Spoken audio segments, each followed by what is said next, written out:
देख रहे हैं देश का सबसे भरोसेमंद digital news channel VK news. Sanatan Dharma का अपमान करना विपक्षी गठबंधन के लिए आम बात हो गई है। आए दिन इंडिया अलायंस का कोई न कोई नेता सनातन को लेकर विवादित बयान देता ही रहता है। इस बीच हाई कोर्ट ने एक ऐसा बयान दिया है जिसे सुनकर सनातन का अपमान करने वालों को मिर्ची लग जाएगी। दरअसल सनातन धर्म को लेकर जारी विवादों के बीच मद्रास हाई कोर्ट ने इसके मूल के बारे में जो बातें बताई है वो इसको लेकर अनर्गल और अमर्यादित बयानबाजी करने वाले नेताओं पर जोरदार तमाचा माना जा सकता है।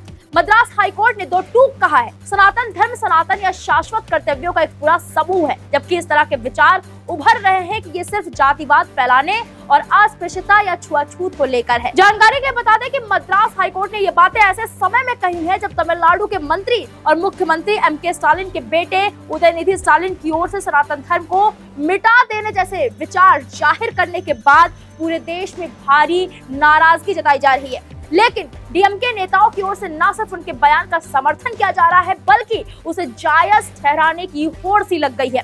बताया जा रहा है कि पिछले हफ्ते मद्रास हाई कोर्ट के सिंगल बेंच के जज जस्टिस एन शेषशायी ने कहा कि सनातन धर्म शाश्वत कर्तव्यों का एक समूह है जिसे हिंदू जीवन पद्धति मानने वाले लोग अपनाते हैं। उन्होंने लिखा है कि इन कर्तव्यों में राष्ट्र के प्रति, माता पिता के प्रति, गुरुओं के प्रति कर्तव्य शामिल है। उन्होंने हैरानी जताते हुए कहा कैसे कर्तव्यों को क्यों मिटा दिया जाना चाहिए। मीडिया रिपोर्ट्स के मुताबिक जस्टिस शेषशायी ने सनातन धर्म को लेकर चल रही बहस पर चिंता जताते हुए स्पष्ट तौर पर कहा कि वो इसके प्रति सचेत है और न्यायिक आदेश में इस पर विचार जाहिर करने के अलावा कुछ नहीं कर सकते। जज ने यहाँ तक कह दिया सनातन धर्म का उद्देश्य जीवन जीने का एक तरीका है, लेकिन कहीं न कहीं इस विचार ने जोर पकड़ लिया है कि ये सिर्फ जातिवाद को बढ़ावा देने और छुआछूत फैलाने वाला है। अगर सनातन धर्म के सिद्धांतों के तहत भी छुआछूत की अनुमति मिलती है तो उसे बर्दाश्त नहीं किया जा सकता। जज ने कहा यह अदालत सनातन धर्म के समर्थक और विरोध पर बहुत मुखर और बीच बीच में होने वाली हंगामेदार बहसों के प्रति सचेत है। इसे मोटे तौर पर यह समझा गया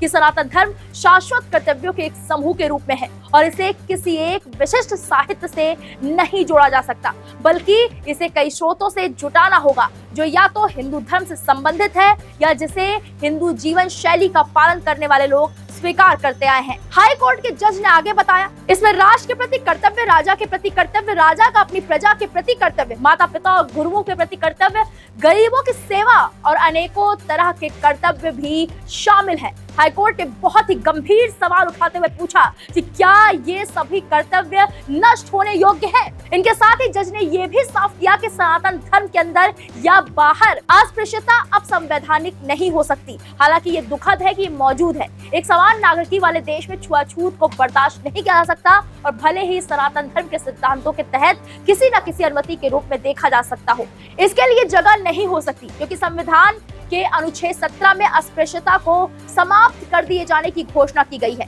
दावा किया जा रहा है कि मद्रास हाईकोर्ट ने इस तरह के विचार एक कॉलेज के खिलाफ दायर याचिका पर सुनवाई के दौरान जाहिर किए, जिसमें छात्र छात्राओं से सनातन के विरोध विषय पर उनके विचार मांगे थे। अदालत ने साफ किया कि संविधान निर्माताओं ने बोलने की आजादी को बहुत ही सावधानी से पूर्ण अधिकार के तौर पर नहीं रखा, बल्कि संविधान के अनुच्छेद 19 के तहत इस पर कुछ औचित्यपूर्ण पाबंदियां भी लगाई गई हैं। बताया जा रहा है कि अदालत का कहना है सोशल मीडिया के जमाने में बोलने की आजादी को आजकल किस तरह से देखा जाता है। कोई भी विज्ञान और रॉकेट साइंस तक पर भी लेक्चर देता नजर आता है। इसके साथ ही अदालत ने स्पष्ट किया कि फ्री स्पीच हेट स्पीच नहीं हो सकती या बोलने की आजादी का मतलब ये नहीं है कि नफरत भरी बातें की जाए। हालांकि इस दौरान अदालत को जानकारी दी गई कि संबंधित कॉलेज ने सनातन पर छात्रों से विचार मांगने वाला अपना सर्कुलर वापस ले लिया है। फिलहाल इस पूरे मामले पर आपकी क्या राय है, हमें कमेंट बॉक्स में जाएं और जरूर बताएं।